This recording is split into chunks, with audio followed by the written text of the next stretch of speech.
Mesdames et messieurs, bonjour. Je suis heureux d'être présent devant vous aujourd'hui pour discuter d'un sujet qu'il m'a été incombé de défendre.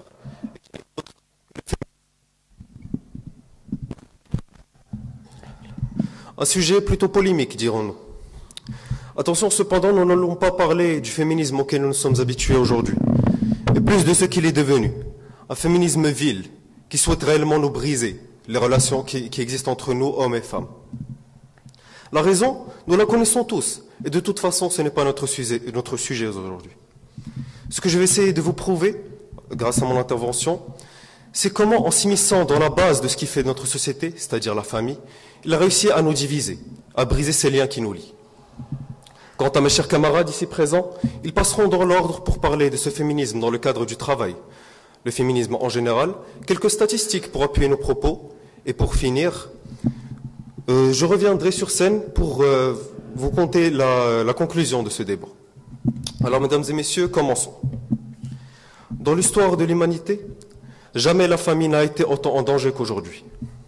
Avec ce nouveau féminisme qui encourage les femmes à s'émanciper du cadre du mariage, sous prétexte que ce n'est qu'un moyen pour les museler et les empêcher de s'exprimer librement.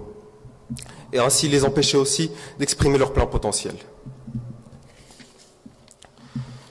Le nombre de célibataires n'a jamais autant augmenté, de même pour le nombre de divorces. Comme nous n'avons aussi jamais vu une telle diminution du nombre de, diminution du nombre de familles et m'excuser. Du nombre de familles ainsi que le nombre de naissances. Ce même féminisme qui encourage aussi des relations abjectes et viles, telles que la polygamie, que nous allons appeler ici polyamour, ou bien les relations libres, qui, pour être plus précis, permettent aux deux membres du couple de pouvoir vivre leur vie sexuelle avec n'importe quelle personne. N'est-ce pas dégoûtant? Tout cela dans le seul et unique but d'effriter cette relation qui nous lie, nous, les hommes et les femmes. Ne parlons pas plutôt de l'inversion des rôles que nous sommes en train de vivre dans la société. Ou parlons-en plutôt des femmes qui souhaitent devenir des hommes. Tout cela dans leur but de prouver qu'elles sont capables de faire plus qu'eux, de prouver qu'elles sont capables d'accomplir le rôle des deux genres, pour prouver qu'elles sont supérieures. Mesdames et messieurs, ne trouvez-vous donc pas cette guerre inutile, une guerre de sexe qui souhaite à définir qui est le plus puissant? C'est totalement futile. Selon le féminisme d'aujourd'hui, les femmes sont supérieures aux hommes, alors que non. Nous sommes faits pour nous compléter, et je reviendrai sur cela lors de ma conclusion. J'aimerais donc quitter ce pupitre en laissant à mes chers opposants une question à laquelle j'espère ils pourront répondre. Chers opposants, pourquoi continuez-vous à défendre une cause qui détruit la relation qui nous unit, nous, hommes et femmes, lorsque vous savez au plus profond de vous que nous sommes faits pour nous compléter et non pas pour nous entre-déchiqueter pour savoir qui est plus puissant que l'autre? Je vous remercie pour votre écoute. Je laisserai donc le pupitre à mes opposants pour essayer de défendre leurs vains arguments et je vous reverrai pour la conclusion. Merci.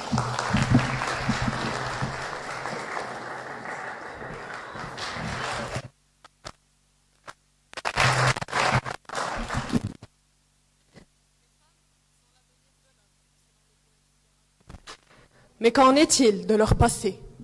Le survol des siècles montre qu'appartenir à la gente féminine ne fut pas toujours une partie de plaisir. Mais si les femmes eurent le plus souvent le rôle de victimes, elles surent s'imposer là où on ne les attendait pas. Certaines commandèrent des armées ou des empires, d'autres révolutionnèrent les arts, la culture et les mœurs. Vous seriez surpris par les Égyptiennes de l'Ancien Empire ou les Françaises du temps de Saint-Louis, mieux considérées que les Athéniennes de l'époque classique ou les Françaises de la Belle Époque. C'est un voyage fait de citations, de portraits, de réalités auxquelles je vous convie.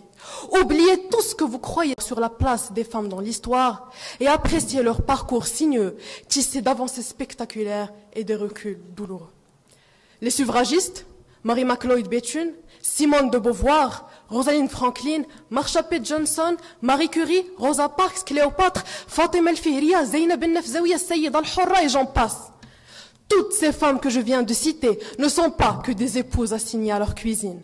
Ce sont des militantes pour les droits de la femme, des auteurs, des politiciennes, des conquérantes. Ces femmes ont marqué l'histoire de par les mères, les entraves et les préjugés. Ces femmes sont les égales des hommes. Et c'est là la vision que le féminisme œuvre à partager avec le monde. Sur ce, bien le bonjour, chère audience, honorable jury et opposants. D'une manière générale, le féminisme peut être considéré comme un mouvement visant à mettre fin au sexisme, à l'exploitation et à l'oppression sexiste et à réaliser la pleine égalité de genre. Il relève d'une ignorance grave ou d'une volonté liquidatrice de faire assumer au féminisme la relève de certaines visions idéalistes ou extrémistes, synonyme de la plus fabuleuse hypocrisie. Et ce que je signifie par là, c'est la destruction de la relation homme-femme, alors que le féminisme n'est avant tout que bon sens et sens critique. Le féminisme ne fait que mettre à jour et revendiquer ce qui a été passé sous silence pendant toutes ces années de domination masculine. Examinons ensemble ces valeurs sur lesquelles les hommes ont depuis des siècles misé. La dominance, le contrôle, la soumission, l'effacement de l'identité. Malheureux, n'est-ce pas? Je vous invite alors en ce jour à faire table rase du passé et à faire preuve de compréhension, puisque nous vivons dans un temps où on ne peut plus se permettre en tant qu'hommes et femmes de voir et d'accepter des idées, actes ou autres sans les examiner ou les juger. Le féminisme interpelle toutes les théories et idéologies rageantes qui ont omis de le prendre en charge dans leur analyse. Il souligne leurs carences, définit ce qui les rapproche de lui ou l'en sépare, pour sensibiliser, éclaircir et tirer la sonnette d'alarme. Avant de vous quitter, j'aimerais vous poser quelques questions cruciales. Pourquoi revendiquer les droits des femmes alors qu'il s'agit simplement de droits humains? Pourquoi avons-nous besoin de traiter sur les droits des femmes alors qu'il existe déjà des instruments généraux protégeant les droits fondamentaux? Presque partout dans le monde, les femmes sont privées de leurs droits simplement en raison de leur sexe ou de leur genre. Les droits des femmes ne doivent pas être considérés comme des droits spéciaux. Ce sont des droits consacrés par les traités internationaux relatifs aux droits fondamentaux. Toutefois, nous trouvons qu'il existe des instruments spéciaux qui reconnaissent le rôle spécifique des femmes dans la société ou qui visent à les protéger contre la violence. Ceci ne vous paraît pas un peu ridicule? Et allons-y, employons les grands mots pour une fois cruels et abjects. Et des gens osent quand même dire que le féminisme détruit la relation homme-femme, alors qu'il ne fait que réparer ce qui a été brisé. En définitive, je ne me permettrai pas de vous laisser sur une note aussi amère. C'est pourquoi je profite de cette occasion pour rendre hommage à celles qui nous ont donné vie, à nos filles, nos sœurs, aux petites puis aux grandes, puis aux vieilles inconnues que nous croisons dans la rue. Veuillez accepter, mesdames, ma plus sincère gratitude et admiration. Et tout simplement, un grand merci pour votre distinction. Merci.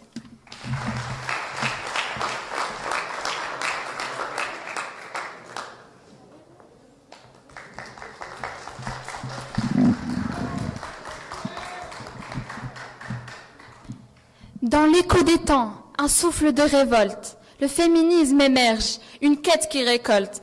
Mais parmi ces lauriers, de nombreux sexistes, des complexes murmurent, dans l'ombre ils persistent. C'est alors que les rôles traditionnels, bousculés, transformés, même des questionnements naissent, dérangés, même perturbés. Les nuances parfois se perdent dans l'élan, des craintes se tissent, des échos méfiants. Mesdames, mesdemoiselles, messieurs, bonjour. Au nom de l'égalité, des barrières s'effacent, des voix susurrent. Est-ce la bonne place? Certains redoutent bien évidemment la perte de l'harmonie, voyant dans ce combat une dissonance infinie. Avant de vous présenter ma séquence d'idées délicieuses et d'arguments succulents, jusqu'ici je n'ai encore rien dit de contraire, alors laissez-moi me rattraper. Cher auditoire, permettez-moi de vous guider vers le bon et l'unique sens. On n'est pas contre le féminisme d'aujourd'hui. On est contre le féminisme lui-même. Ce dernier n'a jamais été un courant unifié et il est bien des manières d'aujourd'hui de renforcer les luttes afin d'améliorer la condition de la femme, non pas d'atteindre l'égalité mais la complémentarité entre les sexes. Mesdames, messieurs, personne ne peut nier que l'autorité masculine est, comment dirais-je, remise en cause dans divers domaines, notamment dans le domaine professionnel. Cependant, cette futilité, cette cette futilité, cette doctrine qui préconise l'égalité entre l'homme et la femme, voire cette extension du rôle de la femme dans la société, que vous appelez malheureux féminisme, n'est rien d'autre qu'une futilité, n'est rien d'autre que la simple raison de détruire notre société. S'il détruira, bien sûr, s'il avait plus de succès, à vous de voir, la répartition des pouvoirs au sein de la société. Sur ce ton opposant, je m'adresse à vous. Avant même d'avoir goûté à vos idées, vos croyances, vos arguments, je suis sûre et certaine que les mêmes paroles vont se répéter encore et encore, que ce refrain va se répéter dans ma tête en boucle. Pauvre opposant. Assez parlé de vous maintenant, reprenant dans le sujet. Et pourtant, nombre de féministes franchissent la ligne rouge en transformant leurs attaques, non pas contre le sexisme, mais contre les hommes eux-mêmes.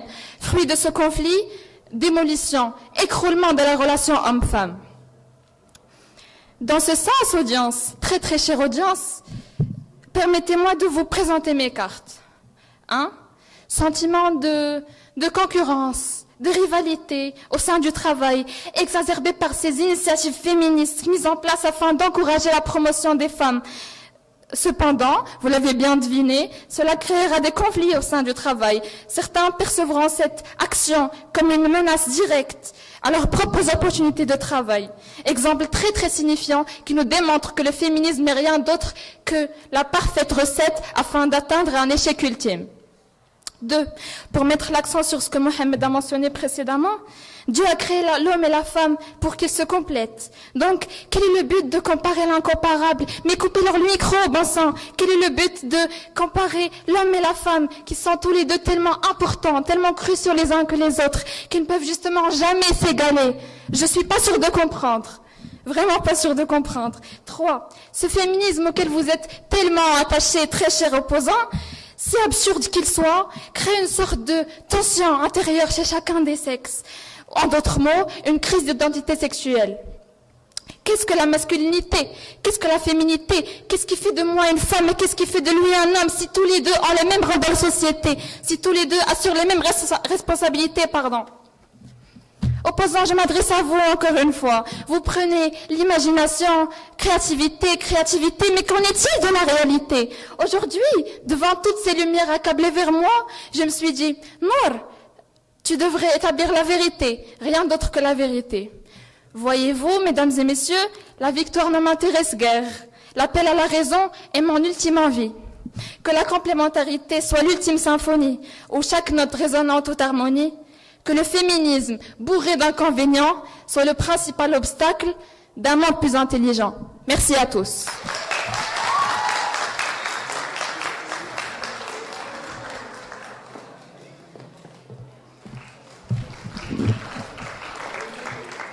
Tout d'abord, Monsieur Brel et Madame Nour, le féminisme n'a jamais été question de guerre des sexes, mais bel et bien de paix et de complémentarité entre les sexes. Ce qui nous mène à aujourd'hui.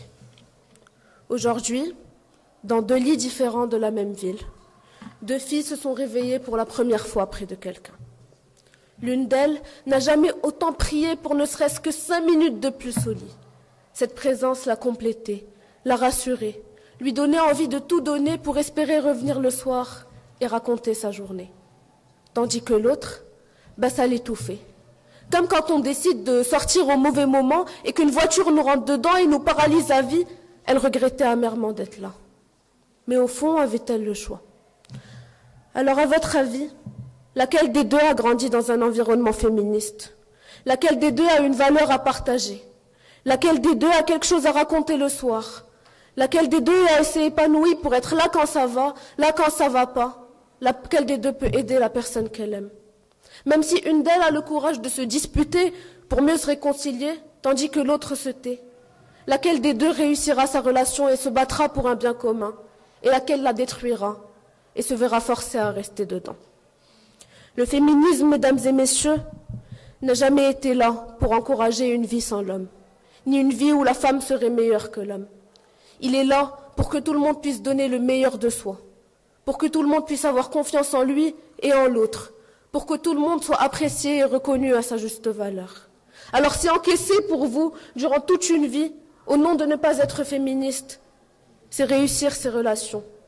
Vous n'avez jamais eu à laisser tomber vos rêves.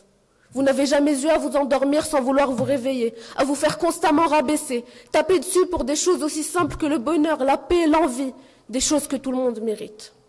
Là, je comprends pourquoi vous dites le contraire. Vous me voyez, moi, en tant que future femme libre, et vous pensez que j'abuse de cette liberté. Or, je ne parle pas de moi. Je ne parle pas d'extrémisme non plus. Moi, j'ai beaucoup de chance. Je parle pour toutes ces femmes qui n'ont pas leurs droits les plus fondamentaux. Alors, pour une dernière fois, même si on se reverra, le féminisme ne fait pas que détruire les relations hommes-femmes. Il ne détruit pas, il renforce. Merci.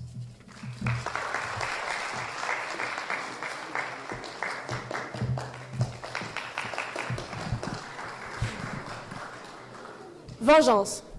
Mal que l'on fait subir à autrui afin de le châtier d'un méfait dont on se considère victime. Vous l'aurez compris, la vengeance, c'est de combattre le feu par le feu, au risque de se brûler soi-même, de réduire en cendres tout ce qui nous entoure. Mesdames et messieurs les jurés, mes chers opposants, mon cher public, bonjour. Je me présente devant vous aujourd'hui, jouant l'avocat du diable, prêt à dire tout haut ce que l'on pense tous, tout bas. Car l'égalité qui, à une époque, se trouvait être le principe même du féminisme, nous semble aujourd'hui bien lointaine de la triste réalité que l'on observe à chaque coin de rue.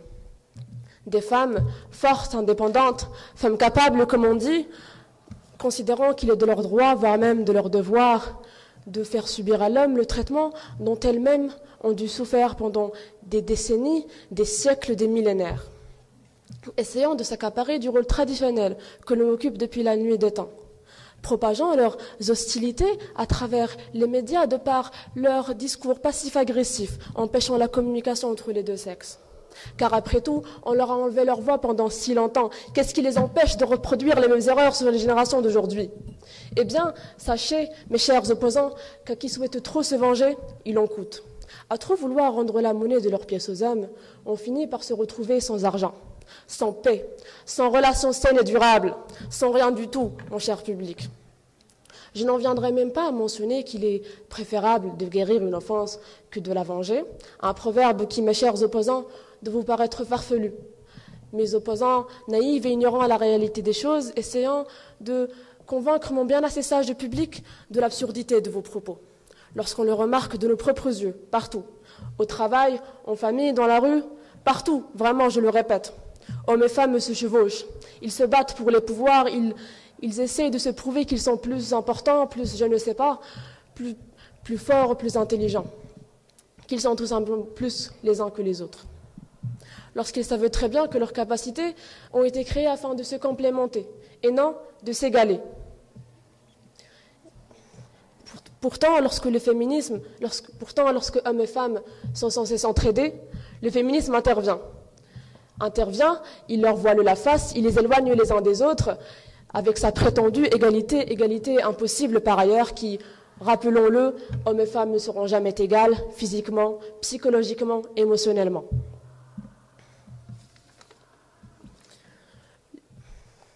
Et si ce n'est pas l'égalité qu'ils clament, alors dans ce cas, parce que soyons clairs, le féminisme d'aujourd'hui est bien loin du rêve rose que vous nous décrivez.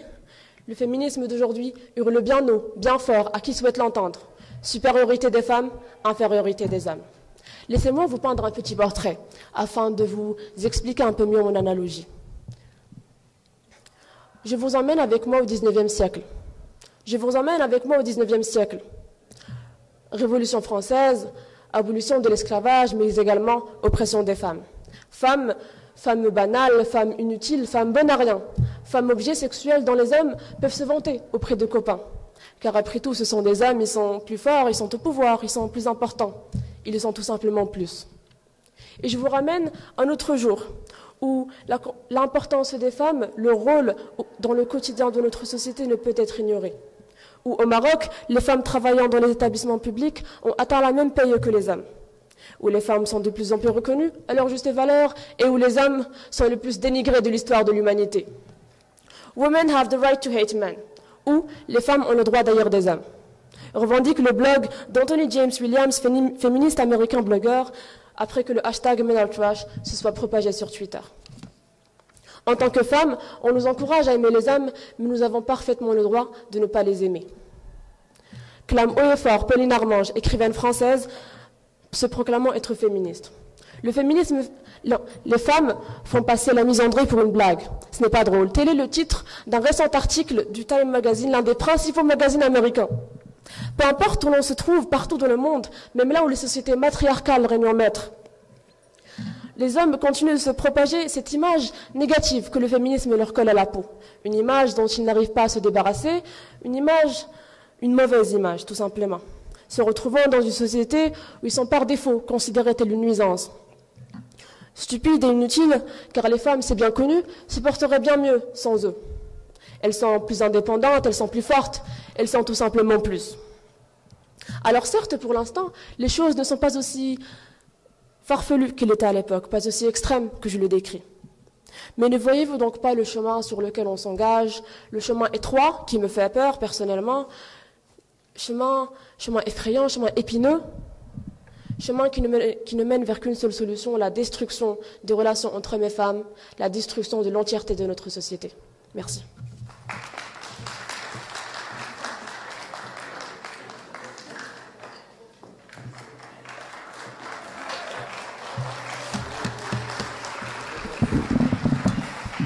Alors, que ce soit pour toi, Monsieur Bral, très cher ami, ou pour nos chères demoiselles, j'ai remarqué une chose. C'est que ce dont vous parlez, ce n'est pas du féminisme. J'étais confus, je n'ai pas compris de quoi vous parlez, jusqu'à ce que la demoiselle parle de Twitter. Donc bon, faut avoir quand même des sources un peu plus intéressantes. La place de la femme, c'est dans nos cœurs. Bonjour tout le monde. Bonjour chère audience, bonjour chers camarades, bonjour messieurs les jurés et très charmantes dames du jury. Bonjour à toutes les femmes ici présentes. On dirait qu'aujourd'hui, vous êtes la vedette. On vous devait bien ça, car envers vous, nous avons de multiples dettes. Vous avez éduqué d'innombrables générations, fait plusieurs concessions, vécu dans l'interdiction à cause d'une simple différence de complexion. Et quand vous avez fait preuve de réflexion et que grâce au mouvement féministe, vous avez étalé vos revendications, on vous a dit que ces revendications, ce mouvement, cette renaissance si attendue et si salutaire ne fait rien d'autre que détruire la relation homme-femme. Mais ne vous inquiétez guère, mon équipe et moi vous rendrons justice. À vous, femmes, à vos efforts et surtout à votre histoire. Alors pour commencer, je vous invite à relire le sujet avec moi. Le féminisme ne fait que, et on y reviendra plus tard, détruire la relation homme-femme. Supposons que d'une manière ou d'une autre, sous je ne sais quelle liqueur nous faisons à ce point perdre notre lucidité, on admet que oui, le féminisme détruit la relation homme-femme. Eh bien, même dans ce cas, je reste fidèle à ma position. Car le féminisme n'a pas fait que cela. Le féminisme a accompli de bien plus belles choses. Alors non seulement nos chers adversaires se permettent de propager tel un virus ou une information foncièrement fausse, mais en plus ils se permettent de restreindre toute l'histoire du féminisme à une prétendue destruction de la relation homme-femme. Bon. Mais vous savez, chers adversaires, je ne vous en veux guère. Vous n'avez commencé à préparer que la nuit dernière. Et comme preuve de ma bienveillance, je vais vous faire un petit cours d'histoire qui vous permettra de vous documenter, tout en me permettant d'introduire mon deuxième argument. Mesdames et messieurs, la femme a longtemps subi les affres de l'humanité ici et là. La femme africaine autant que l'européenne. La femme américaine autant que l'asiatique. Toutes ont subi l'histoire. Passant de la tutelle du père à la tutelle du mari, ce qui l'a rendue dépendante et dénuée de toute liberté. N'ayant accès ni à l'éducation, ni au travail, et encore moins au droit de gérer ses propres biens. À tel point que la première déclaration des droits de l'homme ne concernait que l'homme. Heureusement, après moultes efforts, après maints sacrifices consentis par des féministes intègres et irréductibles, et leur guillotinement au passage, les choses se mettent enfin à changer. En obtenant, que dis-je, en arrachant petit à petit des droits dont l'homme jouissait des siècles auparavant. Heureusement, aujourd'hui, que ce soit au Maroc ou ailleurs, les choses ont bien avancé. Et la gente féminine peut se vanter d'avoir mené sa révolution. Mais a-t-on vraiment atteint cette égalité tant espérée? Bien sûr que non. Il reste toujours des inégalités sociales, juridiques et même professionnelles. Tout cela pour dire que le féminisme ne vise qu'une seule chose. L'égalité, avec un grand E, entre la femme d'une part et l'homme d'une autre. Visant à bâtir et non détruire, comme le disent certains, une relation saine et égalitaire entre les deux parties. Maintenant, si vous voyez toujours que le féminisme ne fait que détruire la relation homme-femme, alors je suis navré de vous apprendre que c'est votre définition de cette même relation qui est certainement erronée. Pour finir, j'aimerais vous remercier. Remercier les femmes d'hier pour ce qu'elles ont fait pour les femmes d'aujourd'hui. Remercier les femmes d'aujourd'hui pour ce qu'elles font pour les femmes de demain. Et enfin, remercier les femmes de demain pour ce qu'elles feront pour ma future fille. Merci beaucoup.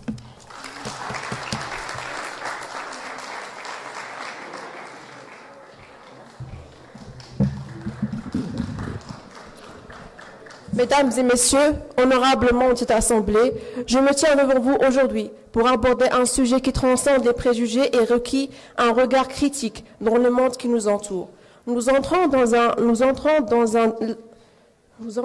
un arène délicat des relations entre hommes et femmes, un territoire où le féminisme, tout en cherchant à équilibrer les échelles, a peut-être involontairement semé les graines de la discorde.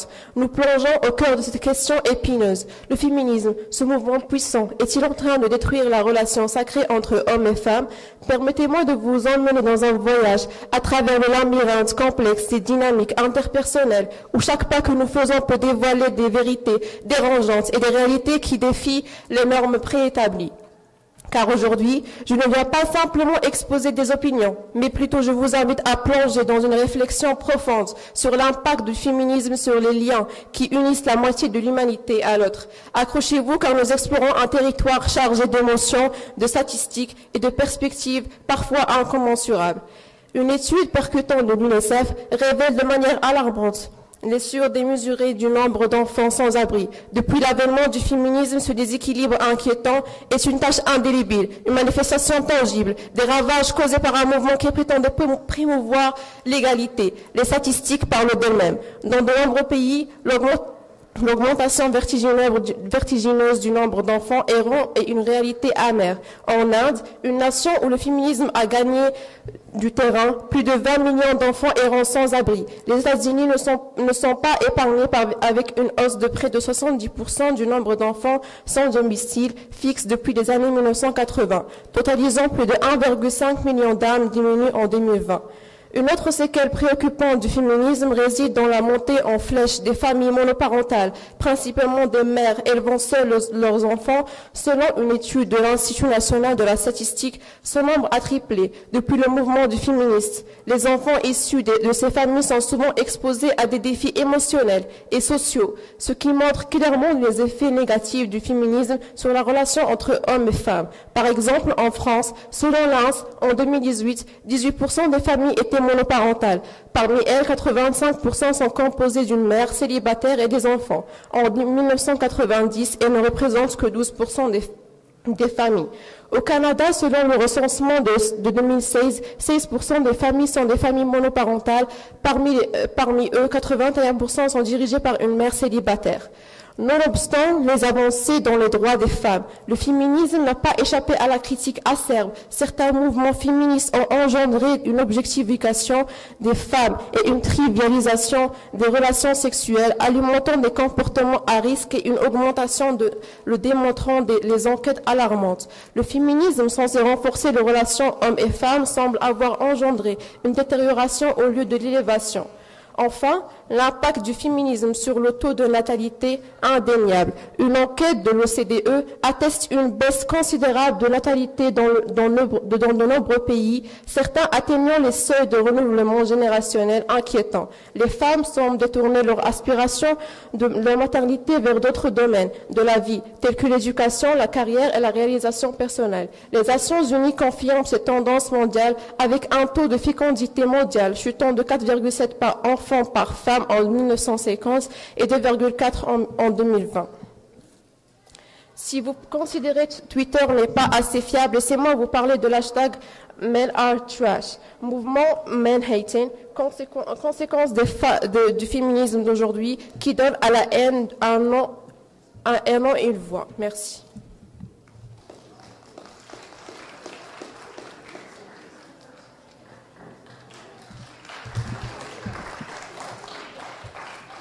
Entre les paroles confuses et les pleurs de nos chers opposants, j'ai entrevu quelques failles sur lesquelles j'aimerais m'arrêter avant de commencer mon intervention. Tout d'abord, je vous prie, chers opposants, de ne pas confondre le féminisme avec le sous-mouvement qui en découle, et donc l'extrémisme. De plus, la relation homme-femme a toujours connu des problèmes. Ce n'est pas le féminisme qui les a engendrés. Et j'espère que vous aurez compris que ce que vous dites à haute voix, chers opposants, nous ne le pensons pas tout bas. Et essayez de vous en tenir à la langue française, car cela vous va mieux. Bref. L'être humain est souvent dit être le seul organisme vivant doté d'un atout clé qui lui a permis de se hisser tout en haut de la chaîne alimentaire, la raison. En plus de cette carte maîtresse dont il dispose, il s'agit aussi d'un être dit social. C'est-à-dire que les humains vivent en groupe et s'entraident au sein d'une communauté afin de constamment améliorer leur niveau de vie. Paradoxalement, l'être humain préfère aussi mettre de côté ses deux points forts pour se concentrer ensuite sur les différences entre lui et ses congénères afin de les utiliser comme source de conflit. C'est à se demander s'il mérite vraiment son titre de créature intelligente, n'est-ce pas? Chers Homo sapiens, bonjour. Aujourd'hui, pas de mesdames, pas de messieurs. Car aujourd'hui, je vous propose de traiter notre sujet dans l'absolu, bien qu'il paraisse diviser les gens en différentes catégories. Car oui, interpréter chacune de nos relations quotidiennes comme étant des relations entre hommes, entre femmes, ou des relations homme-femme, revient à placer chaque personne avec laquelle on interagit dans une certaine case bien déterminée. Bref, croquons maintenant dans le vif du sujet. La totalité des conflits ayant eu lieu depuis le début de l'histoire sont tous, à quelques exceptions près, des conflits différentiels. Des différences d'intérêts, qui sont la cause majeure des conflits entre pays ou gangs de rue. Des différences de culture ou de religion, qui ont donné lieu au génocide qu'ont connu les Juifs lors de la Seconde Guerre mondiale et que connaissent aujourd'hui nos frères et sœurs palestiniens et palestiniennes dans la bande de Gaza. Des différences raciales, et je pense qu'il n'y a pas besoin d'exemples pour celles-ci. Mais ce qui nous importe aujourd'hui, cher public, ce sont les conflits causés par les différences hommes-femmes. Et c'est exactement là qu'intervient le féminisme. En effet, une grande partie des conflits cités précédemment ont été résolus, ou peuvent être résolus, par le simple fait d'accepter les différences d'autrui et de ne pas utiliser ces dernières comme excuse pour le priver de ses droits fondamentaux. Le féminisme est donc un mouvement qui vise justement à atteindre ce principe d'adhésion aux différences hommes-femmes afin d'établir une certaine égalité entre les deux sexes. Mais malgré cela, je me dois d'avouer, chers opposants, que vous n'avez pas complètement tort. Le féminisme a bel et bien détruit les relations hommes-femmes. De la même façon que les mouvements visant à abolir l'esclavage ont détruit les relations entre la race blanche et la race noire. Mais ne soyez pas aveuglés par l'impact à court terme, cher public. Car de la même façon que ces mouvements à motifs raciaux ont réussi à aboutir au résultat désiré, et donc l'abolition de l'esclavage, tel sera le dénouement du mouvement féministe. N'oubliez pas qu'il est bien plus compliqué de réparer une relation défectueuse que d'en construire une nouvelle sur de bonnes bases. On peut donc en conclure que le féminisme est un mouvement qui vise à résoudre le conflit homme-femme sur le long terme, et que cette vision d'un féminisme destructeur ne peut s'appliquer que sur une période de temps assez insignifiante. Or, je pense que l'on peut tous se mettre d'accord que l'incapacité de nos chers opposants à ne pouvoir voir plus loin que le bout de leur nez relève de la pure bêtise intellectuelle. Maintenant, mettons-nous dans la place de nos chers adversaires et démontrons, de façon mathématique, car ceux qui me connaissent vous confirmeront que je suis plutôt bon en maths, que leur courant de pensée mènera à une conclusion absurde. Si le féminisme est en effet une source de conflit, cela implique que le fait de revendiquer des droits fondamentaux est à son tour une source de conflit. Ce qui implique que le fait de revendiquer des droits fondamentaux ne devrait pas avoir lieu, puisque toute action pouvant déranger la tranquillité, le bien-être, le confort, ne devrait tout simplement pas avoir lieu.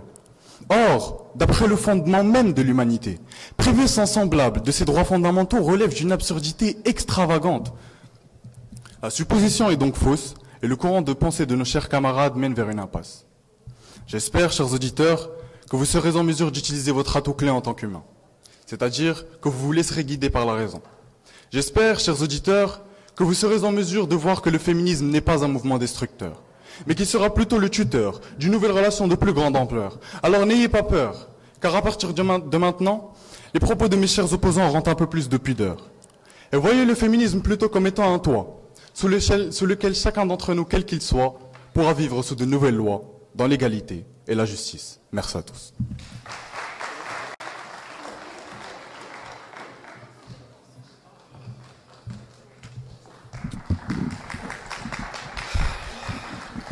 Mesdames et messieurs, me revoilà sur ce pupitre. Avant de commencer ma conclusion, j'aimerais d'abord souligner quelques petites choses que j'ai remarquées. Alors, premièrement, messieurs, dames, si l'anglais est trop difficile pour vous, nous nous excusons pour ça. Vous n'aviez qu'à nous prévenir avant, vous aurez déjà préparé la phrase en français. Pour ce qui est de la suite, mon cher ami, vous soulignez que le féminisme a accompli de bien belles choses dans le passé. Mais nous parlons du présent. Qu'est-ce qu'il a accompli aujourd'hui ? Allons, ouvrez les yeux. Ne voyez-vous pas que les ravages causés par le féminisme autour de vous, très chers opposants ? Nous ne vivons pas dans un monde de bisounours. Passons maintenant à la conclusion. Pour conclure ce débat, j'aimerais vous ramener à l'essence des relations hommes-femmes, en vous projetant à la genèse de ce qui fait de l'existence. Adam a été créé et Ève est née de sa côte, pour le compléter et pour qu'il la protège. De là, nous, humanité, descendons, hommes et femmes que nous connaissons aujourd'hui. Mais l'homme, dans sa cupidité, a assujetti la femme. Il en a fait sa chose, son objet. Quant à elle, elle a accepté cette condition et est devenue la seconde. Lors de la création du féminisme au XIXe siècle, la place de la femme a été revue dans la société. Et des droits lui ont été accordés. Mais avec le temps, certaines féministes extrémistes qui voulaient s'accaparer la position de l'homme ainsi que son pouvoir transformèrent ce féminisme et le pervertirent pour le rendre l'objet même de cette guerre entre sexes. Dans un débat sur la complémentarité homme-femme, la conclusion permet de souligner que le seul moyen de pouvoir vivre en communauté et en paix serait de reconnaître et de célébrer les différences entre nous. Car oui, chacun d'entre nous a ses propres capacités et ses propres plus et faiblesses qu'il apporte à la table. Reconnaître cette complémentarité au lieu d'une égalité stricte nous permettrait de vivre dans une société égalitaire et mieux constituée. Je vous remercie pour votre écoute. J'espère vous avoir ouvert les yeux sur ce débat et j'espère vous revoir plus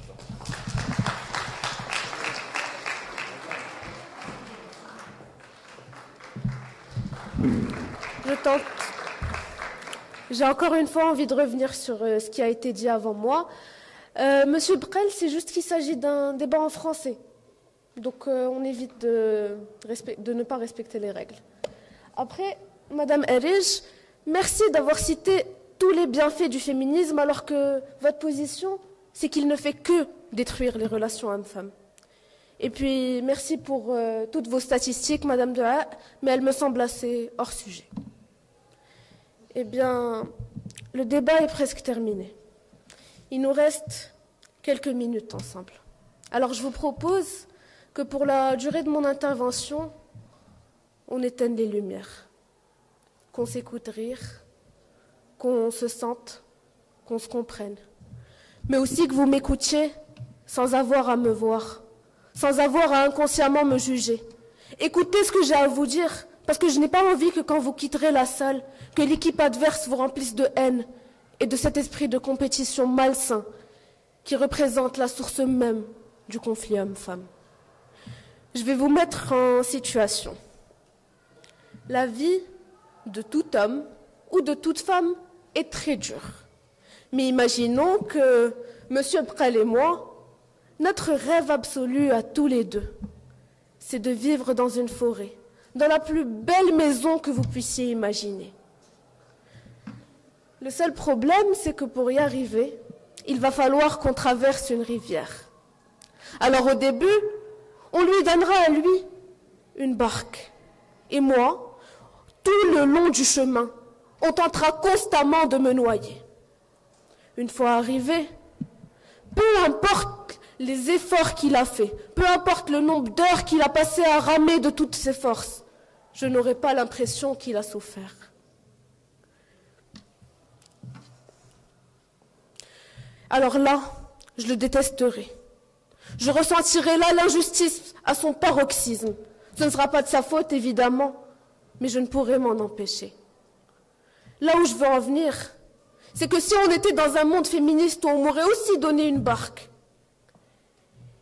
eh bien, de par le fait qu'on partage les mêmes ambitions et les mêmes rêves, on se serait entendu mieux que personne ici présent. Rien de personnel, évidemment, mais je n'ai jamais eu envie de te détester. Le féminisme est la solution à notre conflit. Et c'est le fait de ne pas l'être qui crée cette colère si souvent justifiée. Et qui voudrait vivre seule dans une maison aussi grande de toute façon. Chère audience, rallumons les lumières. Et maintenant que vous m'avez écouté, je vous donne le droit de me juger, autant que vous le voulez. Merci.